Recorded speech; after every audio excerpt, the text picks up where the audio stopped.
4000 ही पूरा नहीं जेडी पूरा महीने की सैलरी है गेड़ लो। 1.5 महीने कीता जी 2600 रुपए सैलरी मिली है जी। 2600 रुपए दिता नहीं महीना काम कीता। हिसाब लेके दिता जाएगा। देखो जी आ पूरा महीना काम किया है 1200 रुपया मिले सर साढ़े छोटे छोटे बच्चे सानू दसो सकेड़े पास से जावे मेहरबानी करे ने इस हिसाब साथे इस हिसाब से गुजारिश है कि आ साड़ी तनख्वाह पूरी की जाए। 2600 4000 कंपनी नाम मंजूर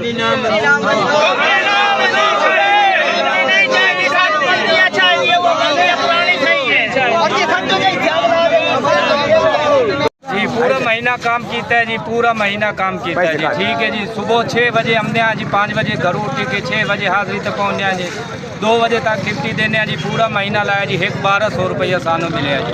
हुण सानू दसो जी 1200 दे विच असीं आटा घरदिआं नूं लै देवीए घिओ लै देवीए बच्चिआं दी फीसां देवीए के करिए जी। मेहरबानी करो इंसाफ करो। 2600 रुपए मिला 2 महीने पूरा 2 महीने हो गए जी काम करे 2600 रुपए देते नहीं जी 2 महीने की तनख्वाह है।